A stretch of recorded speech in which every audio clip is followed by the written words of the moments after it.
ওযুর সময় মেয়েদের মাথায় কাপড় থাকতে হবে কিনা, যদি কোনো মহিলা মারা যান তাহলে কি মসজিদের মাইক দিয়ে বলা যায় মেয়েরা নামাজে গুনগুন করে সূরা পড়লে তাতে কি গুনাহ হওয়ার সম্ভাবনা আছে? 4 রাকাত সুন্নাত নামাজের তৃতীয় রাকাত ও চতুর্থ রাকাতে সূরা ফাতিহার পর অন্য সূরা বা আয়াত পড়তে হবে। মাথা মাসে করা এবং পুনরায় পেছন থেকে হাত দিয়ে নিয়ে আসা সুন্নাহ, আর ইচ্ছা করে সুন্নাহ ত্যাগ করা মাকরুহ। এখন মেয়েদেরও কি সম্পূর্ণ মাথা মাসা করতে হবে? মাথায় খোপা থাকলে তো সমস্যা হয়। আউয়াল ওয়াক্তে নামাজ পড়া উত্তম নাকি একটু দেরি হলেও জামাতের সাথে নামাজ পড়া উত্তম? সালাতে প্রতিবার সূরা ফাতিহা পড়ার সময় কি আউযু বিল্লাহি মিনাশ শাইতানির রাজিম পড়তে হবে? মনের মধ্যে অহংকার ও হিংসা চলে এলে কোন দোয়া পড়তে পারি? নামাজে দাঁড়ানো অবস্থায় পায়ের আঙ্গুল মাটি থেকে উঠলে নামাজের কোনো ক্ষতি হবে কিনা? পুরুষ ডাক্তারের মাধ্যমে সিজার করানোর বিধান জানিয়ে বাধিত করবে। সেজদার আয়াত তেলাওয়াত কেউ শুনলে কি তার সেজদা দিতে হবে? আমার কাছে একজন মানুষ টাকা পায়, কিন্তু কত টাকা পায় জানি না, যে টাকা পায় সেও যায় না, কি করব? সিমে ইমার্জেন্সি টাকা আনার পর সিম নষ্ট হয়ে গেলে তার হুকুম কি? মোবাইলে কোরআন পড়ে খতম দেয়া যাবে কিনা? আমার সব সময় সাদা স্রাব যায় এবং নামাজের সময় দেখতে পাই, এতে করণীয় কি? বিতির নামাজে দোয়া কুনুত না পড়লে বিতির নামাজ আদায় হবে কিনা? মোবাইলে বা রেডিওতে কোরআন তেলাওয়াত শুনলে নাকি কোরআন সওয়াব হবে না? কেউ যদি ঘর থেকে বের হয়ে কোথাও রওনা হয় তাকে পিছু ডাকলে কি ক্ষতি হয়? প্রিয় দর্শক, এবার চলে যাচ্ছে আমরা প্রশ্নোত্তরে। এরপরে রাইফা খাতুন আপনি জানতে চেয়েছেন, সালাতে ভুল করে সূরা ফাতিহার পর তাশাহুদ পড়লে কি সাজদা দিতে হবে? সর্বনিম্ন কত লাইন পড়লে সাজদা দিতে হয়? আপনি যদি তাশাহুদ পড়ে ফেলেন, আত্তাহিয়াতুল্লাহি ওয়াসসালাওয়াতু ওয়াত-তাইয়্যিবাত এরকম কিছু অংশ পড়ে ফেলেন, তাহলে আপনাকে অবশ্যই সিজদা সহু দিতে হবে, কারণ তাশাহুদ এটা বৈঠকে পড়ার জিনিস, আপনি দাঁড়িয়ে পড়েছেন, সন্দেহাতীতভাবে এটি ভুল, যার কারণে আপনাকে সিজদা সহু দিতে হবে। আপনি সুমন চৌধুরী আপনি জানেন বিতির নামাজে দোয়া কুনুত না পড়লে বিতির নামাজ আদায় হবে কিনা? যেহেতু বিতির নামাজে দোয়া কুনুত পড়াটা ইমাম আবু হানিফা রাহিমাহুল্লাহ সহ অনেক উলামাদের মতো ওয়াজিব, অতএব তার দৃষ্টিতে এটি আদায় না করলে নামাজ আদায় হবে না, আপনার সিজদা সহু করা উচিত যদি ভুলে যান। সৌদি আরবের স্কলাররা কিন্তু এটিকে সুন্নাহ বলেন, তাদের মতে বিতির নামাজে দোয়া কুনুত না আদায় করলেও নামাজ হয়ে যাবে, সিজদা সহু দিতে হবে না ভুলে গেলে। সাইদ তাইফুর রহমান তাসিন আপনি জানতে চেয়েছেন মোবাইলে কোরআন পড়ে খতম দেওয়া যাবে কি না? যাবে, কোনো অসুবিধা নেই। কোরআন আপনি কিসে পড়বেন সেটি একান্ত আপনার বিষয়। রাসূল আকরাম সাল্লাল্লাহু আলাইহি ওয়াসাল্লামের যুগে আমরা আজকে যে কোরআন পড়ছি কাগজের কোরআন, এটা তার যুগে ছিল না। তার যুগে হয়তো পাথরে বা কোনো চাড়াতে বা অন্য কোনো জায়গায় কোরআন লেখা ছিল, সেখান থেকে তিনি পড়তেন। অতএব আমরা আমাদের জায়গা থেকে কোরআন তেলাওয়াত করাটা আমরা কাগজ থেকে যেমন তেলাওয়াত করতে পারি, কোনো ওয়াল থেকে তেলাওয়াত করতে পারি, কোনো স্ক্রিন থেকে তেলাওয়াত করতে পারি। কোরআন তেলাওয়াত করাটা হলো মুখ্য। কোত্থেকে তেলাওয়াত করছেন এটি কোনো গুরুত্বপূর্ণ বিষয় নয়। মোবাইল থেকে কোরআন তেলাওয়াত করে খতম দিলেও আপনি সওয়াব পাবেন ইনশাআল্লাহ। মেহেদি হোসেন পাটোয়ারি জানতে চেয়েছেন মানত করলে কি মানুষের আশা পূরণ হয়? আমি শুনেছি দোয়া ছাড়া কোনো কিছু তার ভাগ্য পরিবর্তন করতে পারে না। মানত করলে যে তার আশা পূরণ হয় এমনটা নয়।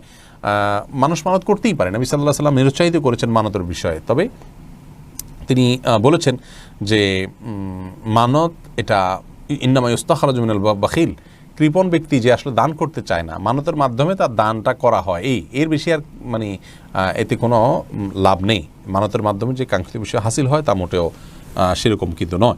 এজন্য কোনো বিষয় আপনি মানত করতে চাইলে, ধরুন আপনার ছেলে পরীক্ষা দিচ্ছে বা আপনার কোনো একটা কাজ সিদ্ধ হওয়ার ব্যাপার আছে, আপনি মানত করবেন, তাহলে সেক্ষেত্রে আপনার উচিত হলো আগে ভাগে দান করা এবং আল্লাহর কাছে দোয়া করা যে আল্লাহ দান করলাম, দান করলে মানুষের বিপদ দূর হয় এবং মানুষের নেক উদ্দেশ্য পূরণ হতে পারে, ভালো ইবাদত করলাম। অতএব সেই জায়গা থেকে আপনি আশা করবেন, আল্লাহর কাছে দোয়া করবেন, কিন্তু আপনি শর্ত দিবেন না আল্লাহ আমার এই কাজটা হলো তারপর আমি এটা করবো, এমনটি সুন্দর কোনো বিষয় নয়। রাসূল আকরাম সাল্লাল্লাহু আলাইহি ওয়াসাল্লাম নিরুৎসাহিত করেছেন মানতের ব্যাপারে, কিন্তু কেউ করতে চাইলে সেটা হারাম হবে না, করতে পারবেন। এরপরে শেখ আকলিমা জলি আপনি জানতে চেয়েছেন মৃত ব্যক্তির ছবি দেখলে তার কি আযাব হবে? না, মৃত ব্যক্তির ছবি আপনি দেখছেন, তার আযাব হবে কেন? আপনি দেখছেন, যদি আপনার মৃত ব্যক্তি আপনার গায়রে মাহরাম কেউ হন, যার সাথে পর্দা করা উচিত, তাহলে সেক্ষেত্রে আপনি দেখে গুনাহগার হচ্ছেন। মৃত ব্যক্তি যদি সে সুযোগ করে দিয়ে যান তাহলে তিনিও গুনাহগার হবেন। আর যদি এরকম কেউ না হয়, পুরুষদের ছবি, মেয়েরা মেয়েদের ছবি দেখছেন, তাহলে এই দেখার কারণে যিনি দেখছেন তিনিও গুনাহগার হবেন না, যার ছবি দেখছেন তিনিও গুনাহগার হবেন না। তবে ছবি প্রিন্ট করে বা বাধাই করে বা বিভিন্নভাবে এটাকে যদি আপনি রাখেন তাহলে সেটি গুনাহের কারণ, এবং তার কারণে যিনি যারটা বাধাই করে গেছে সেই ব্যক্তি আপনার গুনাহগার হিসাবে বিবেচিত হবেন। সেই জায়গা থেকে তার সাবধানতা অবলম্বন করা উচিত এবং জীবদ্দশাতে এটা খেয়াল করে যাওয়া উচিত যে আমার কোনো ছবি ইত্যাদি যেন না থাকে। যদি থাকে তাহলে সেক্ষেত্রে ছবি অঙ্কন করা বা ছবি বাধাই করা বা ছবি প্রিন্ট করার যে গুনাহ সেটি মৃত ব্যক্তির হবে, কেউ দেখুক বা না দেখুক। হ্যাঁ, এভিডেন্স হিসাবে যে সমস্ত ছবি তোলা হয় সেগুলোর কথা ভিন্ন এবং এক্সেপশন। এরপরে হাসিনা ইসলাম জানতে চেয়েছেন, আমার সব সময় সাদা স্রাব যায় এবং নামাজের সময় দেখতে পাই, এতে করণীয় কি? বোন, যদি নিয়মিত সাদা স্রাব যায় এবং আপনি নামাজের সময় দেখেন তাহলে তো আপনি মাজুর। নিয়মিত যেতে থাকলে এটাকে বলা হয় মাজুর। মাজুর ব্যক্তির বিধান হলো তিনি প্রত্যেক ওয়াক্ত নামাজের জন্য আলাদা উজু করে নেবেন এবং এরপরে তিনি নামাজ পড়বেন। এরপর যদি বেরো হয় তাতে কোনো অসুবিধা নেই, এক ওয়াক্ত পর্যন্ত তার উজু ভ্যালিড থাকবে, যদি তিনি সব কিছু করতে পারবেন। আবার নতুন ওয়াক্ত শুরু হবে, তাকে নতুন করে উজু করতে হবে। এ হলো আপনার জন্য মাসআলা, এবং প্রতিবার আপনাকে বারবার করে উজু করার জন্য কসরত করার বা কষ্ট করার কোনো প্রয়োজন নেই। এরপরে সাজ্জাদ হোসেন জানতে চেয়েছেন, দোয়া চেয়ে মসজিদে টাকা দান করা জায়েজ কি না? এই প্রথাটা ভালো না যে মসজিদে আমি এটা চিরকুট লিখে দিলাম যে আমার মায়ের জন্য, বাবার জন্য বা আমার জন্য দোয়া করবেন আপনারা, আমি মসজিদে এত টাকা দান করলাম। এটি করা উচিত নয়। আপনি দান করেছেন কী জন্য? আল্লাহ তাআলার সন্তুষ্টি অর্জনের জন্য। অতএব দানের সওয়াব বা বিনিময়টা আল্লাহর কাছে আশা করবেন। মসজিদের ইমাম সাহেব বা খতিব সাহেব বা মুয়াজ্জিন সাহেবকে বলেন আপনার একটা দোয়া করেন, আমি টাকা দিলাম, তাহলে কেমন যেন টাকা দিয়ে আপনি দোয়াটা বিনিময় হিসেবে নিলেন, এটা করা উচিত নয়। আপনি টাকা দান করবেন সওয়াবের উদ্দেশ্যে, তাতে আল্লাহ তাআলা আপনার নেক উদ্দেশ্য পূরণ করবেন ইনশাআল্লাহ। আর দোয়া আপনি আলাদাভাবে ভিন্নভাবে অন্য কোনো সময় দোয়া চাইবেন বা দোয়া করবেন, সেটা ভিন্ন বিষয়, কিন্তু দোয়ার সাথে দানটাকে আপনার শর্তযুক্ত করা বা এটাকে একটার সাথে একটাকে সম্পৃক্ত করা, যেটা আমাদের ট্র্যাডিশন হয়ে গেছে, এটি করা উচিত নয়, এটি ভুল প্রথা। এরপরে জান্নাতুল ফিরদাউস আপনি জানতে চেয়েছেন, কেউ যদি ঘর থেকে বের হয়ে কোথাও রওনা হয় তাকে পিছু ডাকলে কি ক্ষতি হয়? না, এটি সম্পূর্ণ ভুল ধারণা। আমাদের সমাজে অনেকেই মনে করেন এটি যে কোথাও বের হলে পেছন থেকে কেউ ডাক দিলে তাহলে পিছুটান হয়ে গেল, আর বোধহয় সামনে কল্যাণ নাই। এটি সম্পূর্ণ আমাদের মন গড়া কথা। এরকম বিশ্বাস করলে সেটা ছোট শিরকের অন্তর্ভুক্ত হবে। এটি আমাদের পরিহার করা উচিত, এই বিশ্বাসটা। রাজীব রাজ আপনি জানতে চেয়েছেন, জীবিত মানুষের জন্য মসজিদে টাকা দান করা হলে সেই সওয়াব কি তার আমল নামায় যায়?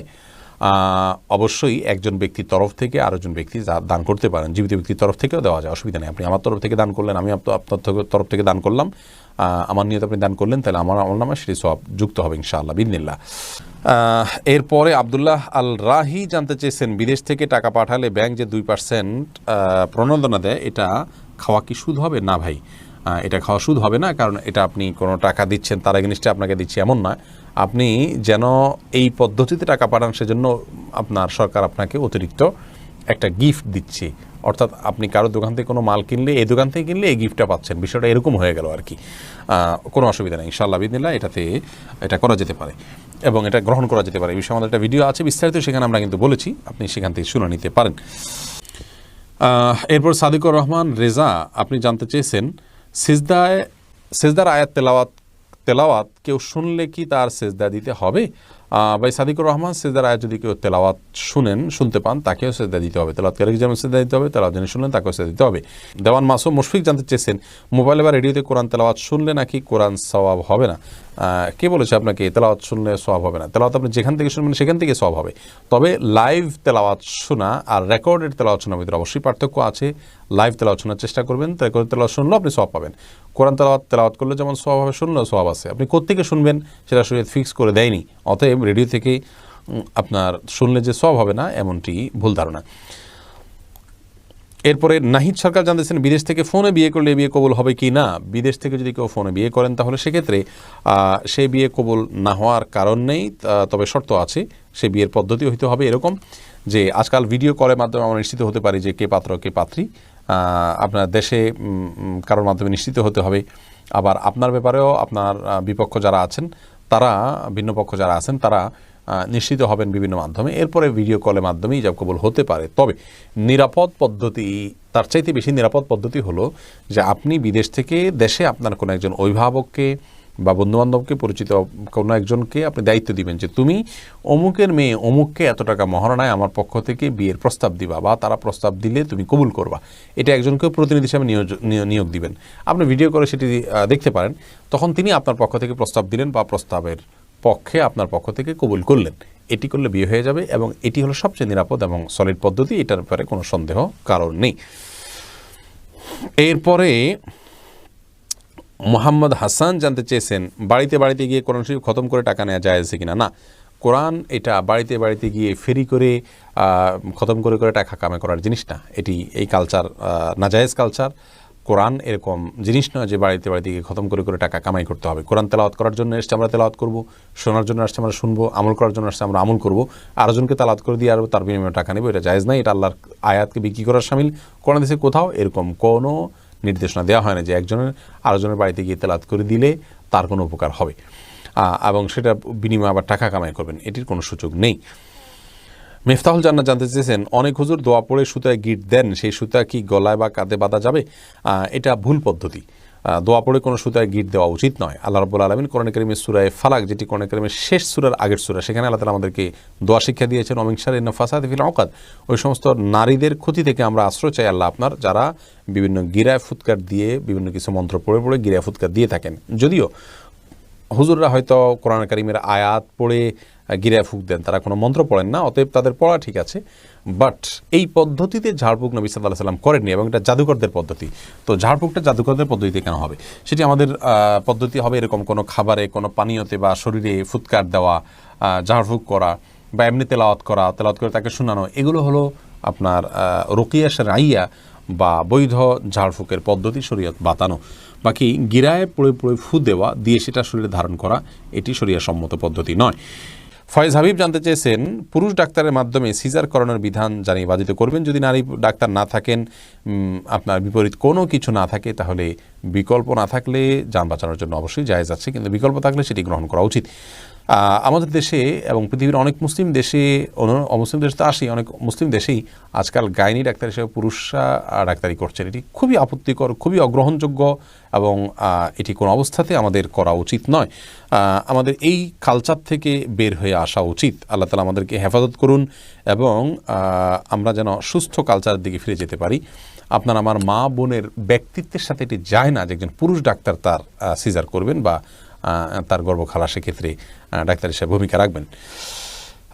এরপরে সাইফুল ইসলাম জানিয়েছেন, নামাজের দাঁড়ানো অবস্থায় পায়ের আঙ্গুল মাটি থেকে উঠলে নামাজের কোনো ক্ষতি হবে কিনা? সামান্য সময় জন্য উঠলে কোনো অসুবিধা নেই, উঠলো আবার নামায় ফেললেন, কিন্তু পুরো সিজদা জুড়ে যদি একবারও মাটি টাচ না করে তাহলে নামাজ হবে না। কারণ নবী সাল্লাল্লাহু আলাইহি ওয়াসাল্লাম বলেছেন, উমিরতু আন আসজুদা আলা সাবআতি আযম। হাদিসে আসছে যে তিনি বলেছেন, আমাকে 7টি অঙ্গের উপরে সিজদা করতে নির্দেশ করা হয়েছে, তার ভিতরে পায়ের আঙ্গুল, এগুলোকে মাটিতে রাখতে হবে, এর উপরে ভর করে সিজদা করতে হবে। উঠে গেল আবার সাথে সাথে নামায় ফেললেন, সেটি ভিন্ন কথা, কিন্তু মানে পুরো সিজদা যদি উঠে থাকে তাহলে নামাজ হবে না। মিফতাহুল জান্নাত আপনি জানতেছেন, ঋণ রেখে দান করলে কি দানের সওয়াব পাওয়া যাবে? ঋণ যদি আপনার সিস্টেমিক্যাল ঋণ হয়, যেটা প্রক্রিয়ার অধীন আছে, আপনি পরিশোধ করছেন মাসে মাসে বা করবেন, ব্যবস্থা আছে, এর মধ্যে দান করতে অসুবিধা নেই। কিন্তু ঋণ আছে কারোর কাছে, যিনি প্রাপক, তার পক্ষ থেকে তাগাদা আছে, আপনি দিচ্ছেনও না, তাকে টালবাহানা করছেন, ঘোরাচ্ছেন, অথচ এদিকে দান করছেন, এই দান জায়েজ নয়। সাদিকুল ইসলাম তৌফিক জানতে চেয়েছেন, আমার কাছে একজন মানুষ টাকা পায়, কিন্তু কত টাকা পায় জানি না, যে টাকা পায় সেও যায় না, কি করব? তাহলে দুজনে একত্র হবেন এবং আনুমানিক একটা ফিগারের উপরে দুজন একমত হবেন, সেটি তাকে পরিশোধ করবেন এবং তাকে বলবেন, যদি এর অতিরিক্ত হয়ে থাকে তুমি মাফ করে দিবা, আর যদি এর কম হয়ে থাকে তাহলে আমার অতিরিক্ত যেটা গেলো সেটা আমি মাফ করে দিলাম। এর মাধ্যমে আপনি ইনশাআল্লাহ মুক্তি লাভ করতে পারেন। এক্ষণিকের জীবনে এর দিকে জানতেছেন, সিমে ইমার্জেন্সি টাকা আনার পর সিম নষ্ট হয়ে গেলে তার হুকুম কি? আপনি ইমার্জেন্সি ব্যালেন্স নিয়েছেন, পরিশোধ করতে পারেনি, কোম্পানিকে যে কোনোভাবে আপনি ব্যালেন্স মানে তার কাছে টাকা নিলেন, কথার কথা, কিন্তু সেটা ইউজ করলেন না, এর মাধ্যমে বা যে কোনোভাবে কোম্পানির ওখানে টাকাটা আপনি প্রবেশ করে দিলে ইনশাআল্লাহ আপনি দায়মুক্ত হবেন।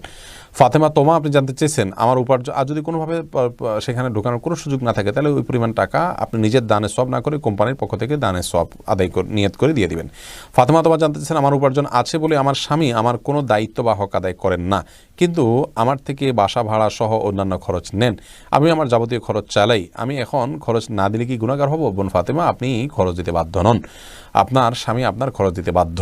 তবে সেই সাথে আপনার স্বামী যদি আপনাকে বাইরে কাজের পারমিশন না দেন, সে অধিকারও কিন্তু তার আছে। আপনি যদি তার কাছ থেকে অধিকার আদায় করে নিতে পারেন, সেটা আপনার ব্যাপার, কিন্তু আপনি আপনার নিজের খরচ বহন করতে বাধ্য নন। সাদিকুর রহমান রেজা জানিয়েছেন, তেলাওয়াতে সিজদার সময় কি সালাতে যে তাসবিহ পড়ি তাই বলতে হবে নাকি অন্য কোনো দোয়া? অন্য কোনো দোয়া নাই, ওইটাই পড়বেন। স্বপ্নিল জামিল জানতে চেয়েছেন, সালাতে প্রতিবার সূরা ফাতিহা পড়ার সময় কি আউযুবিল্লাহি মিনাশ শাইতানির রাজিম পড়তে হবে? সূরা ফাতিহার শুরুতে আউযুবিল্লাহ এবং বিসমিল্লাহ পড়া সুন্নাত, তবে অন্য সূরার শুরুতে বিসমিল্লাহ না বলে শুধু আউযুবিল্লাহ পড়াটা হলো সুন্নাত। এরপরে মীর হোসেন জানিয়েছেন, ইসলামে নামাজ কাজা নামাজের বৈধতা আছে কি না? থাকলে কাজা নামাজের নিয়ত কিভাবে হবে? বিশেষ কোনো নিয়ত নাই ভাই, আপনি নামাজ কাজা হয়েছে সেটি আদায় করছেন, বাস এটুকুই যথেষ্ট। কোন ওয়াক্ত আদায় করছেন, কোন ওয়াক্তের কাজ আদায় করছেন, শুধুমাত্র সেটি আপনার মাথায় থাকলে চলবে ইনশাআল্লাহ। এবং যেগুলো ছুটে যায় সেগুলো আদায় করতে হবে। বাবু কাজাইল ফাওয়ায়েদ নামে সমস্ত উলামায়ে কেরামি কম বেশ তাদের ফিকহের কিতাবগুলোতে বাব রচনা, অধ্যায় রচনা করেছেন, অর্থাৎ ছুটে যাওয়া নামাজ কীভাবে পড়বেন তার পদ্ধতি, অতএব এটি বিধান আছে। এর পাশাপাশি এমডি আলমগীর হোসেন জানতে চেয়েছেন, আউয়াল ওয়াক্তে নামাজ পড়া উত্তম নাকি একটু দেরি হলেও জামাতের সাথে নামাজ পড়া উত্তম? আউয়াল ওয়াক্তে নামাজ পড়া এটা সওয়াবের কাজ। বিভিন্ন হাদিসে আসছে, নবী সাল্লাল্লাহু আলাইহি ওয়াসাল্লাম বলেছেন, আফদালুল আমাল সম্পর্কে, সর্বোত্তম আমল সম্পর্কে তিনি বলেছেন, আস-সালাতু লিআউয়ালি ওয়াক্তিহা, যে কোনো ওয়াক্তের সালাত আউয়াল ওয়াক্তে পড়া এটা হলো সবচেয়ে উত্তম আমলের মধ্য থেকে অন্যতম। সেজন্য আউয়াল ওয়াক্তে সালাত পড়ার ব্যাপারে আমাদের আন্তরিকতা থাকা উচিত, আমাদের আগ্রহ থাকা উচিত, আমাদের প্রচেষ্টা থাকা উচিত। কিন্তু মনে রাখা উচিত যে জামাতে সালাত আদায় এটা আউয়াল ওয়াক্তে সালাতের চাইতে অনেক বেশি গুরুত্বপূর্ণ। অতএব আমরা যদি কেউ মনে করি যে না আউয়াল ওয়াক্তে আমরা সালাত আদায় করতে গিয়ে যদি জামাত তরক করব, তাহলে সেটি ভুল হবে। কারণ আসলে জামাতের গুরুত্ব তত বেশি নাই যত বেশি রয়েছে আউয়াল ওয়াক্তে সালাতের গুরুত্ব তত বেশি শরীয়তে নাই যত বেশি রয়েছে জামাতের সালাতের গুরুত্ব। এই জন্য যদি আমাদের দুইটার যে কোনো একটা রাখতে হয়, হ্যাঁ আউয়াল ওয়াক্ত নইলে জামাতের সালাত, তাহলে আমরা জামাতের সালাতকে প্রায়োরিটি দিব আউয়াল ওয়াক্তের উপরে, কারণ জামাতের সালাতের গুরুত্ব আউয়াল ওয়াক্তের চাইতে বহু গুণ বেশি। এরপরে প্রশ্ন করেছেন ইবতেসাম ইবনে এনান, আপনি জানতে চেয়েছেন ইকামতের সময় আশহাদু আন্না মুহাম্মাদুর রাসূলুল্লাহ বলার পর সবাই নামাজের জন্য দাঁড়ায়, তাদের বিশ্বাস এটা বললে নবীজি হাজির হন, এ ব্যাপারে জানাবেন। এরূপ বিশ্বাস করে তাদের পিছনে নামাজ আদায় করা যাবে কিনা? যদি কেউ মনে করেন যে আশহাদু আন্না মুহাম্মাদুর রাসূলুল্লাহ বলে নবী করিম সাল্লাল্লাহু আলাইহি ওয়াসাল্লাম উপস্থিত হয়ে যান, সন্দেহাতীতভাবে এটি একটি ভুল বিশ্বাস, এটি একটি কুসংস্কার। এ ধরনের বিশ্বাস পোষণ করা থেকে আমাদের সরে আসা উচিত। নবী সাল্লাল্লাহু আলাইহি ওয়াসাল্লাম সব জায়গায় উপস্থিত হয়ে যান এবং আশহাদু আন্না মুহাম্মাদুর রাসূলুল্লাহ বললে তিনি উপস্থিত হয়ে যান, এরকম কোনো কথা কোরআন হাদিসে কোথাও বলা হয়নি। আল্লাহ রাব্বুল আলামিন তার নবীকে ওফাত দিয়েছেন, মওত দিয়েছেন, তিনি দুনিয়া থেকে চলে গেছেন। যদিও মৃত্যুর পর আল্লাহ রাব্বুল আলামিন তাকে বিশেষ হায়াত দিয়েছেন, যেটা অন্যান্য নবীদেরকে দিয়েছেন, ব্যাপারে বর্ণনা রয়েছে। কিন্তু এর মানে এই নয় যে আমরা নবী করিম সাল্লাল্লাহু আলাইহি সাল্লামকে প্রত্যেক সালাতেই আপনার প্রত্যেক ইকামতের সময় আশহাদু আন্না মুহাম্মাদুর রাসূলুল্লাহ বলার সময় হাজির পেয়ে যাই এবং তিনি পৃথিবীর সব জায়গায় প্রদক্ষিণ করেন, এরকম কোনো কথা নেই। এটি সম্পূর্ণ ভ্রান্ত বিশ্বাস। এই বিশ্বাসটা সংশোধন করা উচিত। মোহাম্মদ ওসমান, আপনি জানতে চেয়েছেন কোনো মানুষ অসুস্থ হলে কিংবা মারা গেলে সেই ব্যক্তির জন্য ফেসবুকে দোয়া চাওয়া হয়, বেশিরভাগ মানুষ পোস্টের কমেন্টে দোয়া করেন, এভাবে কমেন্ট করে দোয়া করা ইসলামী দৃষ্টিকোণ থেকে কতটুকু গ্রহণযোগ্য? কোনো ব্যক্তি অসুস্থ হলে কিংবা মারা গেলে বা বিপদে পড়লে তার জন্য অন্যান্য মুসলিমরা দোয়া করা তাদের উচিত এবং কর্তব্য। কিন্তু দোয়া করতে গিয়ে যদি কেউ মনে করেন যে আপনার শুধুমাত্র হাত তুলে মুখেই দোয়া করতে হবে, তাহলে সেটি কিন্তু ভুল ধারণা। অতএব কেউ যদি লিখে দোয়া করেন সেটিও হতে পারে। আসল দোয়া হয় অন্তর থেকে, সেটি প্রকাশ আমাদের লেখার মাধ্যমে হতে পারে, সেটির প্রকাশ আমাদের মুখের মাধ্যমে হতে পারে। আমি যদি লিখি তাহলে তার মাধ্যমে হতে পারে। আল্লাহ তাআলা একজনকে বাকশক্তি দেননি, তিনি কিন্তু মনে মনেই দোয়া করেন। অতএব আসল দোয়া হলো মনের দোয়া। বিভিন্ন হাদিস থেকে বোঝা যায় যে গাফিল অন্তরের দোয়া আল্লাহ তাআলা কবুল করেন না। তার মানে কেউ লিখছেন বা মুখে বলছেন কিন্তু তার মনে অন্য কিছু। আজকাল দেখা যায় যে আমাদের দোয়াগুলো ট্র্যাডিশনাল দোয়া হয়ে গেছে। ৫ ওয়াক্ত সালাতের পরে যে সম্মিলিত দোয়ার প্রথা আমাদের দেশে প্রচলিত আছে, আপনারা খেয়াল করবেন যে এই দোয়াগুলোতে জাস্ট একটা গতানুগতিক দোয়া হয়ে থাকে। দু হাত তুলে ইমাম সাহেব গদবাদা কিছু বলেন, জাস্ট বলা দরকার বলেন, এরকম একটা অবস্থা কিন্তু বিরাজ করছে। যারা একটু গভীরভাবে বিষয়টিকে পর্যবেক্ষণ করছেন অবশ্যই তারা লক্ষ্য করবেন। তো এটা আসলে দোয়া না, এটা জাস্ট দোয়ার একটা ট্র্যাডিশন বলতে পারেন। ঠিক তেমনিভাবে ফেসবুকে কেউ অসুস্থ হলে, কেউ মারা গেলে আমরা যখন দোয়া চাই, সেই দোয়াতে আপনি লিখলেন, কমেন্টে অনেক কিছু লিখলেন, কিন্তু আসলে আপনার অন্তরে আল্লাহর প্রতি মনোসংযোগ করে আল্লাহর সাথে কানেক্টেড হয়ে ওই ব্যক্তির জন্য কিছু চাওয়া, যেটা দোয়ার মূল বিষয়, সেটি আপনার ভিতরে একেবারেই নেই। তাহলে এটা আসলে দোয়া না, এটা দোয়ার একটা বাহ্যিক রূপ মাত্র। সেজন্য ফেসবুকে লিখে দোয়া করা যেতে পারে, কোনো অসুবিধা নেই, কিন্তু তার অন্তরে আল্লাহর কাছে চাওয়া, আল্লাহর কাছে দোয়া পেশ করার যে বিষয়টি আছে সেটি থাকতে হবে। অর্থাৎ অন্তর থেকে দোয়া করতে হবে, পাশাপাশি তিনি ফেসবুকে লিখবেন। মোহাম্মদ জানুল আবিদিন জানতে চেয়েছেন মনের মধ্যে অহংকার ও হিংসা চলে এলে কোন দোয়া পড়তে পারি? কারোর প্রতি যদি হিংসা আসে তাহলে তার জন্য আল্লাহর কাছে দোয়া করবেন, তাকে বেশি সালাম দিবেন, তার কল্যাণের জন্য আরও বেশি দোয়া করবেন এবং হিংসা থেকে বেঁচে থাকার উপায় সম্পর্কে আমাদের একটা ভিডিও ক্লিপ আছে, শুনে নিতে পারেন। অহংকার হলে একটি দোয়া বিভিন্ন হাদিসে বর্ণিত হয়েছে, আল্লাহুম্মা ওয়াজআলনি ফি আইনি সগীরা ওয়া ফি আয়ুনিন নাসি কাবীরা, যার অর্থ হলো আল্লাহ আমাকে নিজের চোখে আপনি ছোট করে দিন, অন্যদের চোখে বড় করে দিন। যদি এই হাদিসটিকে মুহাদ্দিসিন ইকরাম দুর্বল বলেছেন, দায়ীফ বলেছেন, তথাপি এটি একান্ত আমলের বিষয়, করা যেতে পারে আমল। আপনি আল্লাহর কাছে দোয়া করবেন সাধারণভাবে, আল্লাহ যেন আপনাকে বিনয় দান করেন। তাছাড়া বিনয় এবং আপনার তাওয়াদু এই গুণগুলো আসার জন্য বিনয়ী মানুষদের সাথে উঠা বসা করা, তাদের সংস্রবে যাওয়া, তাদের সোহবতে থাকার কোনো বিকল্প নেই। সে বিষয়টির মাধ্যমে আমাদের মধ্যে এটি সবচেয়ে বেশি আসবে ইনশাআল্লাহ তাআলা। মাহিরা জান্নাত আইরা জানতে চেয়েছেন, ওযুর সময় মেয়েদের মাথায় কাপড় থাকতে হবে কিনা। ওযুর সময় মাথায় কাপড় থাকা কোনো আবশ্যক কোনো কিছু না। এমনি আশিক জানতেছেন, একটি মেয়ের যদি দুটি বিয়ে হয় তাহলে জান্নাতে কোন স্বামীকে পাবে? একমাত্র আল্লাহ তাআলা ভালো জানেন। এটার মূল উত্তর, বাহ্যত মনে হয় যে শেষ স্বামী যিনি থাকবেন তার সাথে তার জান্নাতে থাকা হবে, কিন্তু এ বিষয়ে অদৃশ্য জগতের বিষয় একমাত্র আল্লাহ তাআলা ভালো জানেন। মাথা মাসে করা এবং পুনরায় পেছন থেকে হাত দিয়ে নিয়ে আসা সুন্নাহ, আর ইচ্ছা করে সুন্নাহ ত্যাগ করা মাকরুহ। এখন মেয়েদেরও কি সম্পূর্ণ মাথা মাসা করতে হবে? মাথায় খোপা থাকলে তো সমস্যা হয়। এটা প্রশ্ন করেছেন কাজী মায়া। দেখুন, মাথা মাসের জন্য ভেজা হাতকে এইভাবে দিয়ে পেছনের দিকে টানবেন, এইটুকু ব্যবহার হবে আর এইটুকু অবহেলিত থাকবে, কারণ এভাবে আপনি টানবেন। আসার সময় আবার এই অংশ দিয়ে আপনি এভাবে টানবেন, তাহলে বাকিটুকু ব্যবহার হয়ে যাবে। এভাবে করাটা সুন্নাহ। অতএব এটি নারী পুরুষ সকলের জন্যই প্রযোজ্য, যে সবাই এভাবে প্রথমে পেছনের দিকে নিয়ে এরপর সামনের দিকে টেনে আপনি মাসাহ করবেন। এরপরে সাজেদুল হক রিয়া জানতে চেয়েছেন, তাকবীরে তাহরিমা বাঁধার পর নামাজে মনের মধ্যে শুধু বাজে চিন্তা আসে, সেক্ষেত্রে করণীয় কী?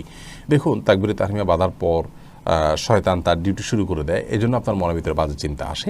অন্য সময় তো বাজে চিন্তা এত বেশি আসে না, এই সময় যত বেশি আসে এটি প্রমাণ বহন করে যে আপনি আল্লাহর নৈকট্য অর্জন করতে যাচ্ছেন, এবং আল্লাহর নৈকট্য অর্জন করার কারণে আপনাকে শয়তান দখলে নেওয়ার চেষ্টা করে এবং শয়তান আপনাকে বিভ্রান্ত করার চেষ্টা করে। এই জন্য সেখান থেকে বেঁচে থাকার জন্য আপনার আপ্রাণ চেষ্টা থাকতে হবে। আল্লাহ তাআলা তৌফিক দান করুন। মোবাইলে কোনো অ্যাপ থাকলে ওযু ছাড়া মোবাইল ধরলে কি গুনাহ হবে? নূর AR লুবনা এই আইডি থেকে আপনি জানতে চেয়েছেন। জি, আপনার প্রশ্ন উত্তর হলো যে মোবাইল অ্যাপসে কোরআন থাকলে ওযু ছাড়া সেটি স্পর্শ করা যাবে, কারণ এটি সরাসরি কোরআন স্পর্শ করা হয় না এর মাধ্যমে। 4 রাকাত সুন্নাত নামাজের তৃতীয় রাকাত ও চতুর্থ রাকাতে সূরা ফাতিহার পর অন্য সূরা বা আয়াত পড়তে হবে। 4 রাকাত বিশিষ্ট সালাতে যদি ফরজ হয় তাহলে তার শেষের 2 রাকাতে পড়ার কোনো প্রশ্নই নেই, আর যদি নফল হয় তাহলে সেক্ষেত্রে শেষের রাকাতগুলোতে সূরা মিলাবেন। মিরাজ মালিক আপনি জানতে চেয়েছেন, স্ত্রীকে বলা সত্ত্বেও বারবার গীবতে লিপ্ত হয়, করণীয় কি? করণীয় একই, তাকে বোঝাবেন, আলটিমেটাম দিবেন, প্রয়োজনে সে গীবত করলে শুনবেন না, সরে যাবেন, এবং তাকে যতটুকু সম্ভব আপনার অভিমানের মাধ্যমে অন্যায় কাজ থেকে বিরত রাখার চেষ্টা করবেন, এবং এর পাশাপাশি নসিহা, সুন্দর আচরণ, দোয়া আল্লাহর কাছে এগুলোকে অব্যাহত রাখবেন। গীবতের ভয়াবহতা সম্পর্কে তাকে বোঝাবেন, আলোচনা শোনাবেন, আর্টিকেল পড়াবেন, এবং নেককারদের সাথে তার সান্নিধ্য যেন হয় সে বিষয়টি খেয়াল করবেন। এমনি সোহাগ ভূঁইয়া জানতে চেয়েছেন, যদি কোনো মহিলা মারা যান তাহলে কি মসজিদের মাইক দিয়ে বলা যায়? মহিলা হোক আর পুরুষ হোক, মসজিদের মাইকে কারণ মৃত্যুর ঘোষণা দেওয়া উচিত নয়, কারণ মসজিদের মাইক দান করা হয়ে থাকে আজানের জন্য, সুতরাং সেই কাজটা করা উচিত। কেউ মারা গেছেন বা কেউ জন্মগ্রহণ করছে, একান্ত জাগতিক একটি বিষয়, এটা ঘোষণা দেওয়ার কিছু নেই। তবে হ্যাঁ, জানাজার সালাত হবে, কোথায় হবে, কী হবে, একটা ইবাদত, সেটি মানুষ কীভাবে সম্পাদন করতে পারে এই বিষয়ে যদি কেউ জানান দেন সেটি ভিন্ন কথা। হোসাইন ইয়াডি থেকে জানতেছেন, কোরআনে 3-4 আলিফ টান না দিলে কি গুনাহ হবে? না, 3 আলিফ 4 আলিফ যেগুলো আছে সেগুলোকে 3 আলিফ 4 আলিফ টানতে হবে, এমন কোনো আবশ্যক নয়। তবে যেগুলো 1 আলিফ টান সেগুলোকে 1 আলিফ টান না দিলেও অনেক সময় মিনিমাম 1 আলিফ টান না দিলে সেটা, বা 1 আলিফ টানের কাছাকাছি একটু টান না দিলে সেটি অর্থ পরিবর্তন হয়ে যেতে পারে, সেজন্য ওইটি ভিন্ন বিষয়। কিন্তু 3 আলিফ 4 আলিফের ভিতরে হুবহু 3 আলিফ 4 আলিফ টান দিতেই হবে, না দিলে গুনাহ হয়ে যাবে, ব্যাপারটি সেরকম নয়। তবে সাধ্য অনুযায়ী চেষ্টা আমাদের থাকা উচিত কোরআনকে তারতিলের সাথে, তাজউইদের সাথে তেলাওয়াত করা। আল্লাহ বলেছেন, আরতিল কোরআন তারতিলা।